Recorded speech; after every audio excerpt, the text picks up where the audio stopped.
Welcome to Nell and Matt's Obsolete Movies, the podcast where we revisit movies from our 20 plus years of collecting films on obsolete formats, aka films from the VHS era.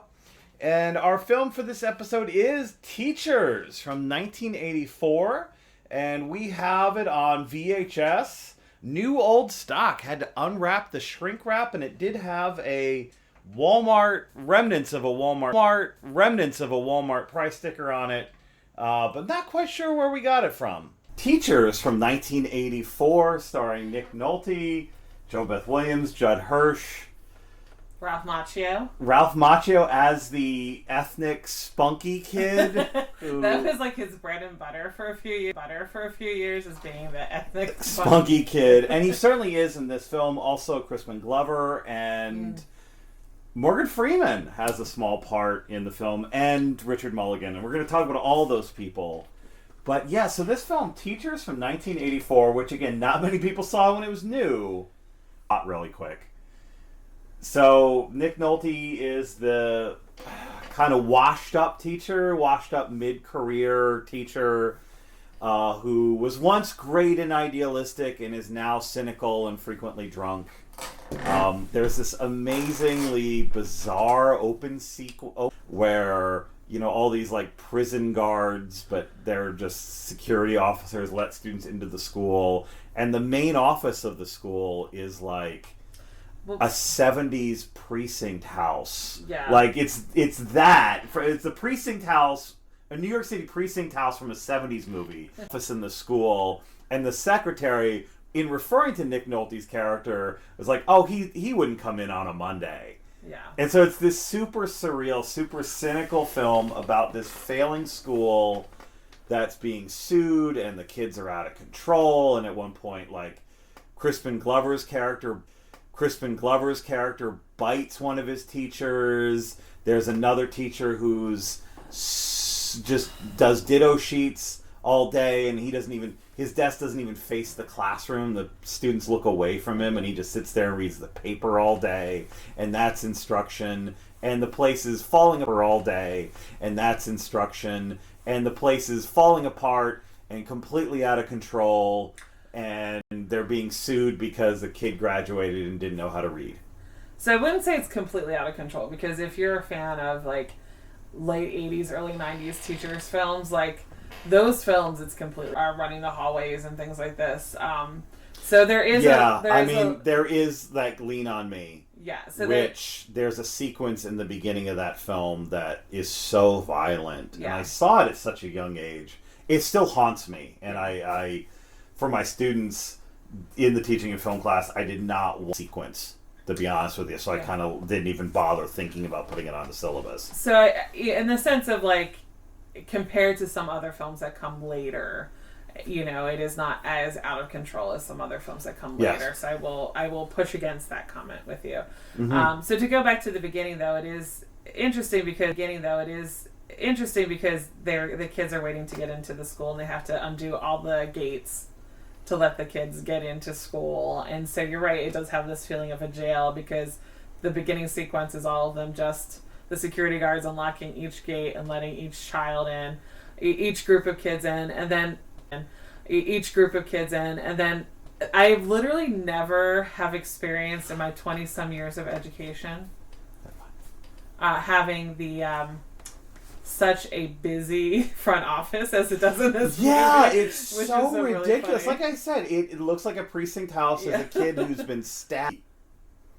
Judd Hirsch plays the vice principal, who was like also once the idealistic teacher. Yeah. Who then, you know, Raj, who then turned to admin, got all cynical, and is now just a company man, and is part of the problem. Yes. At this school, and is now just a company man, and is part of the problem. Yes. At this school. And so this kid gets stabbed, and people are like, you know, this kid's bleeding? And they're like, yeah, we're taking care of it.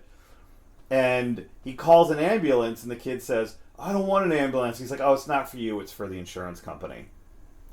You know what I mean? And so it is this and I think this is where the film, as product of time and place, which I think we need to talk about, reveals almost every cynical attitude we as a nation have about teaching and schools.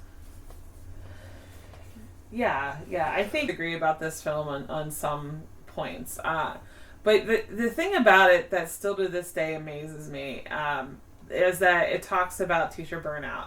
It talks about mental health issues for both teachers and students. It talks about quality of education. It talks about making sure that you're meeting student accommodations, security in schools, and is security needed? How do you manage a child who obviously has mental health issues in a school setting? How do you deal with violence in a school? How do you deal with drugs? It covers all of those things, right? Which are these with having to do, and also having a school that's massive that has thousands of kids. How do you deal with that level of bureaucracy? It has all these things that we still talk about today, but it kind of tries to put it all in one film. And it doesn't work. Because it tries to sandwich all of this stuff into one film. Yeah, well, I think for me, there's actually an article that I have my students in my teaching film class will be reading later in the semester called "The Worm and the Apple" by Stephen Thompson. And the argument that he makes in that film, well, two points he makes in that essay I think are really fascinating and reference specifically to teachers. One, the film came out a year after the Nation at Risk study, which maybe you could explain that a little better than I can. I know I haven't read it here. So, basically the United States was falling behind in reading and math as compared to other industrialized countries. Yeah. So there's like, they look at the data, there's an assessment that's used, and they look at the data. And so with that, there's an assessment that's used, and they look at the data. And so with that, the United States kept falling behind. And the question was, why the United States, one of the most powerful countries in the world, why are we behind all these other countries? Which sparked this Nation at Risk report. As teachers, yes, they said this really negative rhetoric about, it's the bottom third from high school and college that go on to teach, and that you can't get good candidates for teaching, and all of this, like, it's one of those studies on education, magic bullet, right, and sort of ignores everything else. Right. So the Thompson article makes a point that study, which was a big deal in 1983, came out in 83, teachers came out in 84. And then the other argument that he makes, which I think is fascinating for how I view is that if you have a film about education, what's the enemy? Right? If you have a protagonist, what's the antagonist going to be? Okay. And what he argues is, in this film, the antagonist is schooling itself. Yeah, because you get some other films, it's going to be the students. Sometimes it's bureaucracy, parents, of course. Yes. It's usually students or parents. But in this one, I think, yes, it's schooling. In general, not that Ralph Macchio's character's parents are great people and they don't understand. Right. And of course, even so Jo Beth Williams plays. And of course, even Jo Beth Williams plays a former student of Nick Nolte's, who's now an idealistic young attorney, who's leading this crusade, this lawsuit to try to reform education because this kid graduated from this high school not knowing how to read or write. And the administration is just sort of stonewalling her. They're doing depositions in the school, which is a lovely plot device. And the literary administrators, well, we can't actually remember if this student was ever here. We don't know where the records are right now. This like weird gamesmanship. You also have like these weird subplots. There's the Laura Dern is playing a student who's sleeping with the phys ed teacher, and she gets pregnant by the phys ed teacher, and and so you have this. They're all kind of terrible, unlike even when we meet Nick Nolte's character, who's kind of a super teacher, but a burned out super teacher, You know, he's drunk. Well, he's hungover in bed with a woman who thinks he's an airline pilot. You know, and that's how he woos her into bed, because he obviously wouldn't have gotten her into his bed. He was actually just a teacher. Which now, though, you're like, wait, a teacher, they have benefits, they have you know, maybe it is something now desirable. You'd be like, wait, a teacher? But then it's just part of his lameness. Yeah. And so then he comes, he's hungover, the heater is busted in the school, so the kids are all... Which I had to laugh, because that is such a part of K through 12 education of... Your classroom is never the temperature you want it to be. I just had to laugh at that one, because I actually had a situation when I was a first grade teacher where I actually took cardboard and taped it around the vent. Because it was too hot. Because my room was 98 degrees, because we were not that far from the massive boiler. So that part, it made me chuckle a little bit, because it's definitely a memory I've had in the past. And you know, and there's, I think, other parts of the cynicism of this film. It is John F. Kennedy High School. Yes. And John F. Kennedy High School in 1984, which in real life it was an abandoned school in Columbus, Ohio. Yeah. But in 1984 it was this like early 20th century building that is part of the sort of mise-en-scène. Everything is drab and tacky. Yeah. The fashion the teachers wear, drab and tacky, and they're not stylish. This building just looks... You know, today it's like an Urban X video on YouTube. You know what I mean? But they shot this, and it wasn't a building, but this is what schools are like now, or whatever, or this is what urban schooling is like. You know, and you have also the teacher's lounge. Mm-hmm. In it, which is the setup, which is maybe the most brightly lit, nicest space anywhere in the film that's not dreary. And they were smoking and sneaking sips of booze, and one of the teachers has a snub-nosed 38 that she carries around in her briefcase because this school's, you know, out of control, these kids. But, which I think, again, reveals...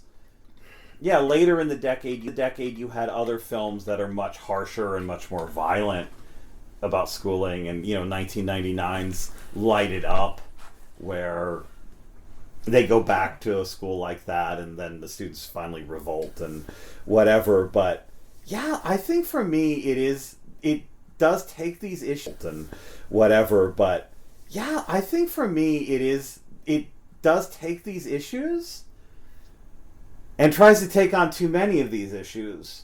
But the fact that the school itself and everything about the school culture is what's wrong. And, you know, in 1980 administration, that, you know, popular mantra that people still say, you know, nothing makes people panic. What did Reagan say? Nothing makes people panic more than somebody saying, I'm from the government and I'm here to help. Mm. You know, and I think this film is an extension of that attitude. I think we also have to think about, like, one of the articles I read about it said that kind of compared it to MASH, the film. Yeah. And to some extent, the TV series of trying to take a very serious issue and you add, like, comedy and lightness to it to try to bring out what right? Yeah. And so it doesn't work so well. Yeah, and it's also, again, though, the metaphor is that it's a war zone. Right. If it's MASH. Yeah. And it's a hopeless situation. Yeah. So it doesn't...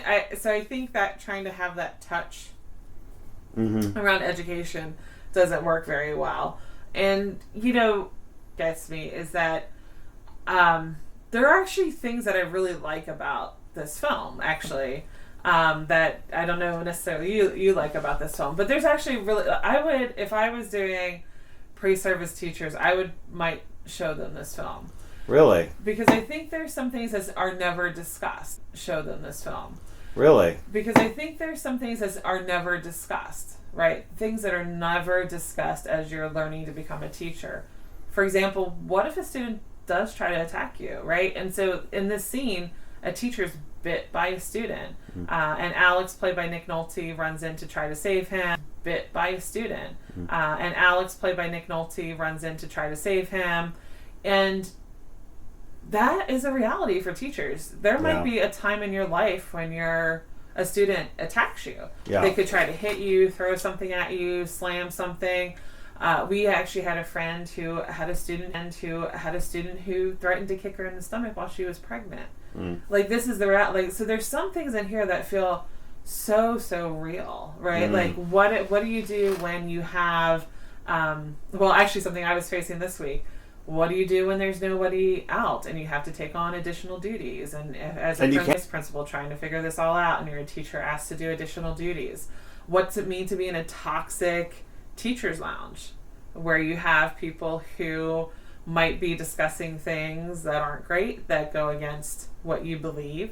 What do you do about personal burnout, right? Like, if you've been doing something for about Nick Nolte's character, Alex, that he's been doing this for 15 years.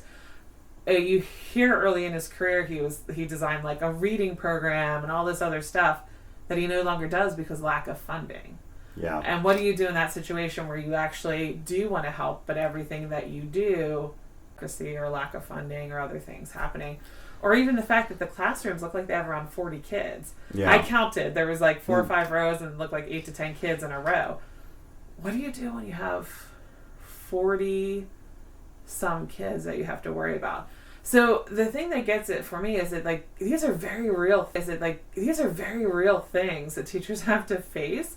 But it was just so, like, as a teacher, if you're watching it, and I think it's more so impactful for K to 12, because I do think K to 12 functions differently than college. And so watching it from that lens, you're like, I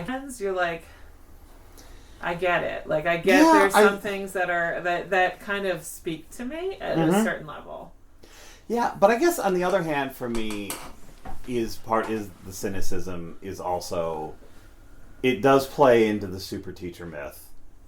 Because ultimately, not the teacher that died. That's the fun thing, is that I remember in the 90s the urban legend of the teacher that just passed out worksheets and died while reading the paper and nobody noticed till the end of the day. Yeah. That's in this film. I don't know, that's still an urban legend. Ditto. Yeah. That there is a super teacher. The two are finally Nick Nolte, who, sorry, spoiler, but it's not really on streaming services. You can't watch this movie anyway.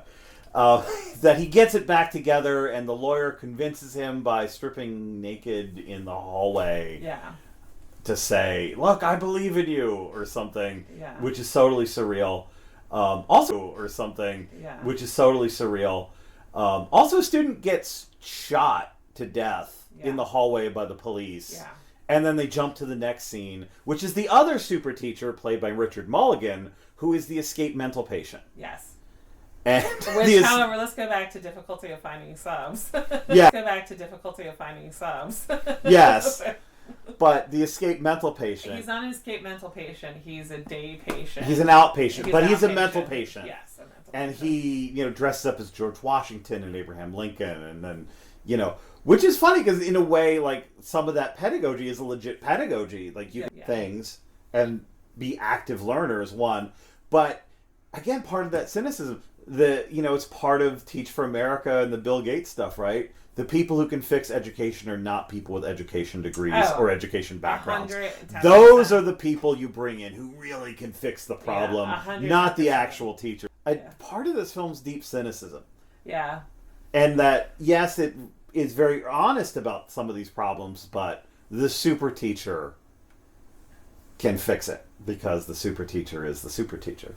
But I'll push back in the sense that he's not Michelle Pfeiffer type super teacher, right? He's not Michelle Pfeiffer type super teacher, right? Yeah. I think there is that. The Dangerous Minds, Freedom Writers, Lean on Me, those kind of like super teachers who he's kind of... Who can save the non-white students, let's be honest with that. Part of that. I think in the sense of, like, yes, he wants to be a super teacher, or he gets back some of his drive, but it's almost like remembering that he can make an impact for me. Yes. So I think in the sense of, like, some super teachers that you see, I don't think the super teachers. This is true, and I guess for me is, like, where this film messes with me too is There is something very earnest and very honest about going into education. Yeah. And that you do want to invest in the lives of other people. Yes. And it is this job that is built around service.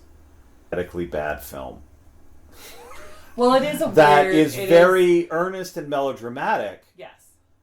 In its, but also really cynical in its portrayal of that, almost for me feeling like sacred drive to become an educator. I think that's also the problem with education films. It's these microcosms, and they try to stuff everything into those microcosms, right? And so, like, the most boring film ever is going to be that teacher who shows up every day 30 minutes early, lesson plans ready, greets her kids or his kids, happy to see their children, just have good lessons, and then, you know, pack up and leave for the day. No one wants to film that, right? Because that's like completely... That's not dramatic. There is no enemy. And there's no enemy. It's completely boring. Like, oh, I have a copy. The enemy might be that the school has copy limits. You know, this Some quarter. people only have so many handouts. You can't do color. Or the laminator's broken again. Like, no one wants to do that film, right? And so I can understand nobody wants to do that film, which is, for the vast majority of teachers, is what life really is. And then you do have these situations that might pop up that cause you some dramatic tension has to be brought in, and you do have to build in all these other things that happen with it. But I will say I do appreciate it touching on some of these things. Also touching on the fact that there are a variety of type of teachers. Some of these things. Also touching on the fact that there are a variety of type of teachers. There are dittos.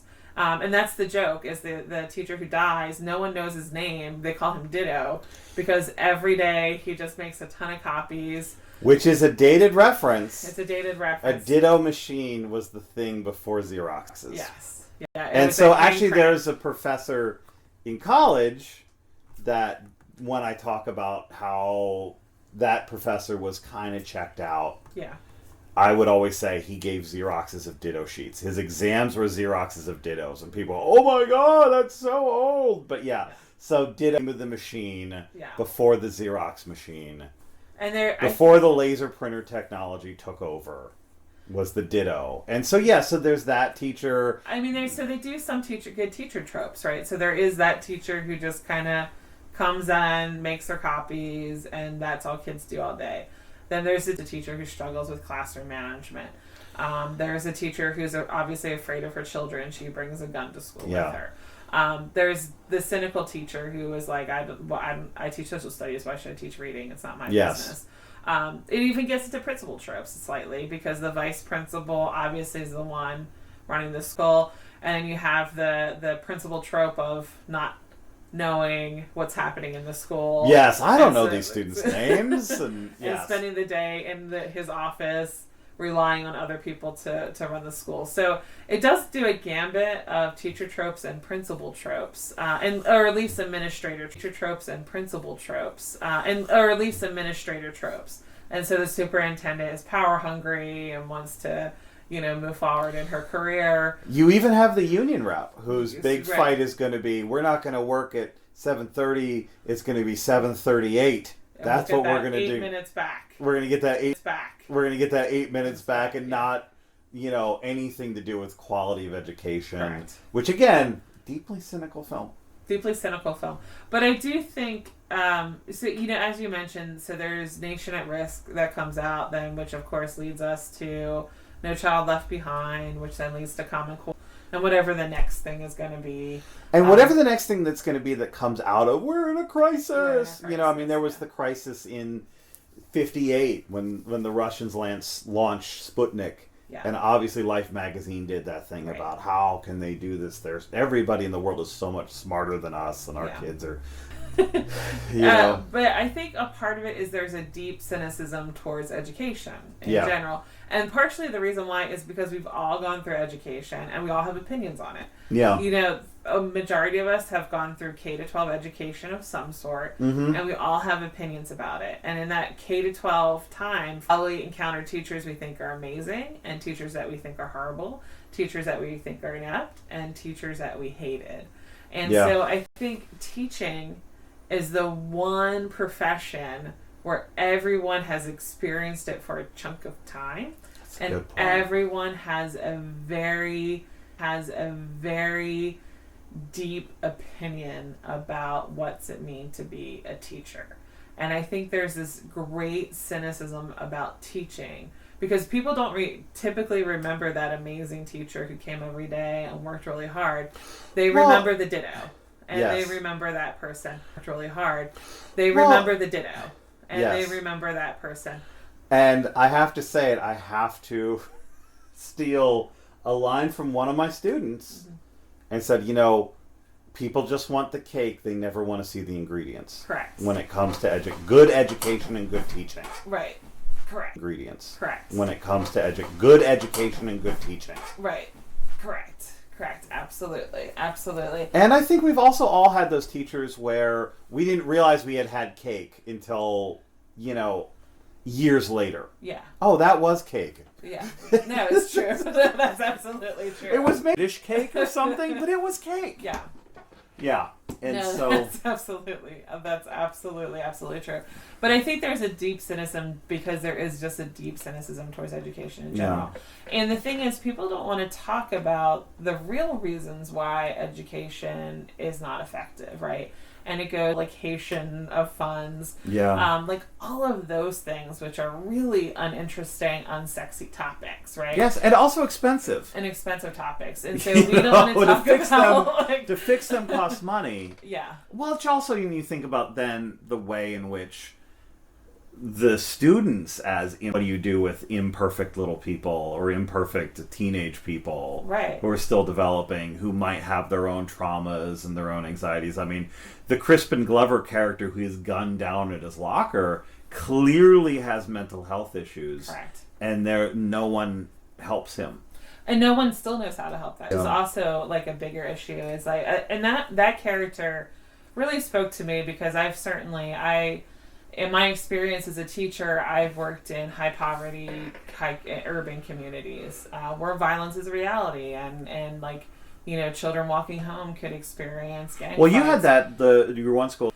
Children walking home could experience gang Well, fights. you had that your one school during dismissal, right? There was a during shooting that broke out. A gang fight spilled out from a local high school into the street because the high school was about 3 blocks from us. Spilled out into the neighborhood, and we actually did have crossfire as we were doing dismissal. We had cars got hit by gunfire, and some of the gang members were using the abandoned houses in the community as places to hide. And of course, there's a ton of abandoned homes near us, which now are the school, which are now like 300. Yeah, which is now gentrifying, which is insane. And now actually that school building is going to become luxury. Yeah. Housing. And and so but that so I think also like we have not figured out how to effectively work with children who have mental health issues, who have traumatized lives. We haven't figured that out. The big thing that was done in the past was either they went to an alternative school or they were hidden somewhere in the school building. They have their own wing or own location, and inclusion is a beautiful, amazing thing, but we haven't funded it properly. Instead of one school psychologist who went crazy in the movie, she has a huge mental breakdown. The school counselor has a huge mental breakdown. Which again is part of the school counselor has a huge mental breakdown. Which again is part of the cynical jokes. Yeah. But what if that school had 15, 20 school counselors or psychologists to work with those students? How different would that school be? Yeah. And so that's also such a huge reality is that when that's also such a huge reality is that when and the teacher who got bit by him is saying get rid of him, and you want to think it's a cynical response on the vice principal's part, and he's like, well, what do you want me to do? He's going to be sent back, which is the reality, right? Yeah. Unless, and at that time, now there is some more alternative schools, but at that time, that child would have you could have suspended them for a little bit of time, but he'd be back at some point in time, right? And how do you work with that child? which I think is huge for me, right? And so those type of things aren't very exciting. Of like, Yeah. wow. And then if you have lack of funding, then who's the enemy? Correct, right? You know, it would actually be the people who paid the ticket to see the movie who have maybe their own cynical ideas about education. And there's people who hate property taxes, and my child is not a public school child, so why should I have to pay property taxes and fund? There's no need for common good. I mean, we literally had that conversation with a man. Full disclosure, I did work at some charter schools, and there was... at an event, and a man came up rallying against it, and it was, against education, and it's like common good, like. Well, and so he was talking about people who raging about people who lived in apartments, right, in the community, as if landlords don't pay property taxes out of people's rent. Yeah. And so those people don't pay property taxes, and they do indirectly, but but it's something we don't want to talk about. Like, no, we don't. Having a property tax that's used to common good. Yeah. And that's a good thing. It's a good thing that their education is funded. But we don't want to talk about, how it's underfunded and what do we do to fix that. And the symbolic thing, is maybe the point I want to end on, is the symbolic that the school is named after a dream of the 60s and of maybe the mid-20th century Democrat New Deal kind of America. In a way, the film was also saying, look, this is dead, and unless you have a super teacher, it's going to stay dead. Right. And I think to your point about the super teacher is that there is so much this belief that one teacher, one principal, one superintendent can change. And I think Ron Clark is that story is on, you might be doing with your students at some point. Which Ron Clark I do respect, might be doing with your students at some point. Which Ron Clark I do respect it, but it built that mythos, right, of like that one person can really make a dramatic change, where it's actually has to be a systemic change, right? And so you mean Joe Clark? Joe Clark. Oh, I'm so sorry. There's a different person. Oh. Ron Clark kind of is famous, especially if you're in a charter school world for some work that he did. That's something probably the students know about, not me. They probably do. They can teach me that. Matthew Perry played him in a movie.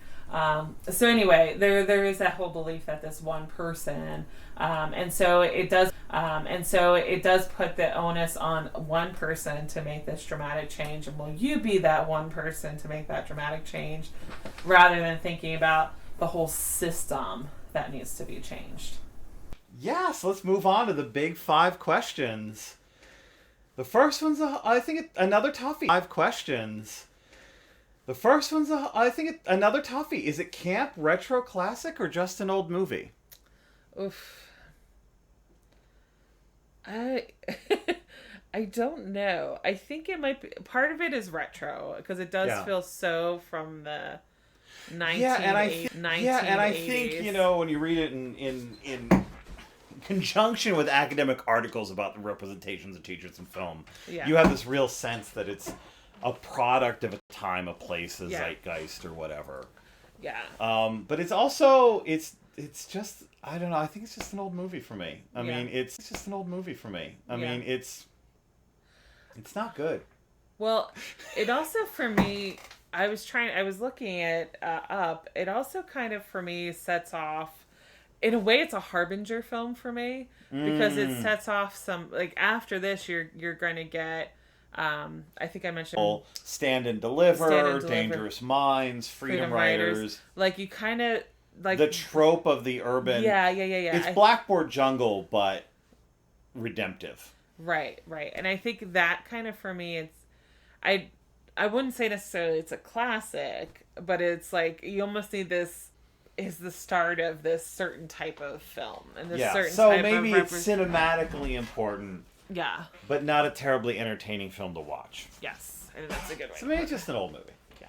All right, question 2 then. What about the social political distance? Well, let's just start with the Ditto Machine. Like, we just have to mention that. Like, that's the technical distance. Oh, I'm sorry. The political social distance. Or the room test. Political social distance, we have to talk about the teacher sleeping with a student. we have to talk about the fact that, I mean, which is it still happens, teachers. Yeah.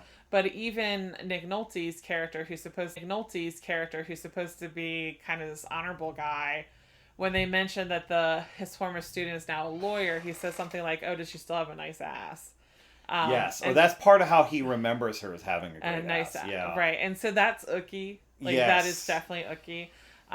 But of the time, socially acceptable in a really gross, awful way. Yeah. Those times were really gross and awful. Now, I will say though, like the teaching staff is diverse. The student body is diverse, and is not one of those savior movies. And the fact that there is. And because especially when you start getting into these more like urban savior teacher films, it is a very much minority student body at that time and place. This is much more diverse, which I found really interesting. And staff, which now would be verboten, which would be now very, very awkward. I actually taught a 1-credit law class, and my theme of it was how not to get fired.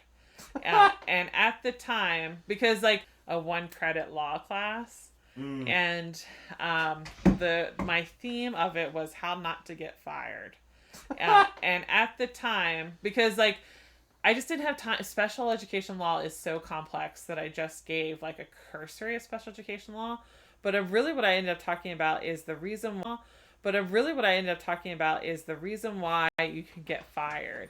And at that time, they don't do it anymore. At that time, Pennsylvania Department of Education would list people by name and why they were fired. Wow. And the number one reason was inappropriate sexual relationships with students. Gosh, like 10 years ago now when I taught that class, still question mark, but I think the way they handled it was kind of ooky that we don't really talk about in a way. Now it'd be like, wow, that person is a pedophile. Yes. This time it was like, oh, you kind of made a mistake. You know what I mean? The ditto machine. Smoking in school. I remember when my school banned smoking in the teacher's lounge, and you could see a teacher, she would actually poke her head out of the bathroom and smoke out the bathroom window. So I do remember that. But yeah, so there's definitely massive. There are differences with the ditto machine was this crank machine. It wasn't a Xerox or photocopier. It was like a little mini printing press. Actually, yes. Same principle. Which then blends, I think, into the room test completely. But also, I think part of it for me is it's a film that the setting and the scenery is so overwrought in this notion of urban decay. Yeah. And the way that the building is just so crowded. Yeah. There's so much humanity and it's disgusting and stuff like that. That to me is also I think is so overwrought. You know. So question 5, is it a keeper? So I think in our discussion I view this film, and I think it's just experiences, right? Of like my teaching experiences versus your teaching experiences. For me, I would keep this film. There are some things that I value in this film that I do appreciate in the film. I just think it feels like it was so piecemeal to get like, comical scene, right? And like of Richard Mulligan's character being dragged away. So it's kind of like the way it was directed and pieced together was really, really strange. But I do feel like, for me, as I said, a Harbinger film, I do feel actually like someone could have watched that and said, oh, I know how to make that work. But no one's done it, right? No one has figured out how to make it work. Instead, it's become, oh, yeah, those kids are terrifying. Let me make it worse and make it more scary. You know what I mean? So to the point where you get like a movie. Yeah. So to the point where you get like a movie like The Principal, where he's walking around with a baseball bat, ready to like smash kids with a baseball bat, and kids are the enemy. And no one talks about their kids. Yeah. They're literally kids. Which is, I think for me, is that aforementioned, I talked about how I wouldn't want my students in the real teachers class to watch Stand By Me. Yeah. Or Lean on Me. Lean on Me. Lean on Me, sorry. Wrong On Me movie from the 80s. Because there's the sequence, it's in, like, Welcome to the Jungle by Guns N' Roses is the soundtrack. Yeah. And these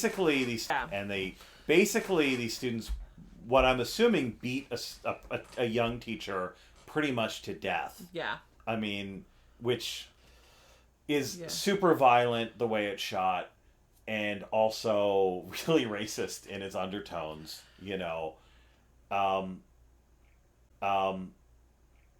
for me.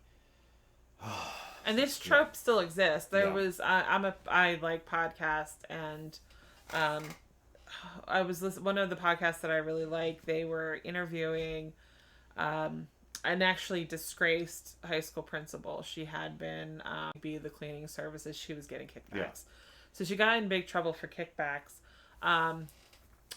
And initially, she actually was using the kickbacks for the kids, like, so she was buying clothes and food and all this other stuff. Mm-hmm. But then she also bought herself like a high-end car. Yeah. But she talked about how when she became for real, she walked around with a baseball bat, and it was this Chicago inner city high school, and she just bragged about, or this is Detroit, either one. But anyway, she bragged about how she walked around with a baseball bat, and that was okay. Yeah. And that kind of children as enemy kind of thing.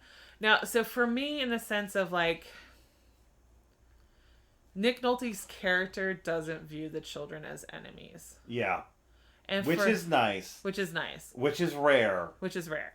And so, for me, I'll give you that. I like that part about him, is that he does not view them as enemies. And then also, for a person who I personally kind of hit a point in my career where I was debating if I still wanted to be in education, but refound my passion and I am back in it 110%. How do you do that, and how do you find that, and how do you dig yourself out of that? So there's things for me that I think matter to me, kind of from my experiences from work as also a person who supposedly worked in really bad schools where I was shot and stabbed all the time. Yes, well, I remember at the National Council of Teachers of English conference that when you were introduced in that room. Yes, I would always get that, oh, I'm so sorry for you kind of thing. Yeah. So for me, it's personally a keeper because there are some things that I really like about it. And, well, I guess for me it's a keeper because it's really hard to find on streaming services right now. It's a rare one, yes. It's a rare. Never goes out of. Thank you. Thank you. See you later. Bye.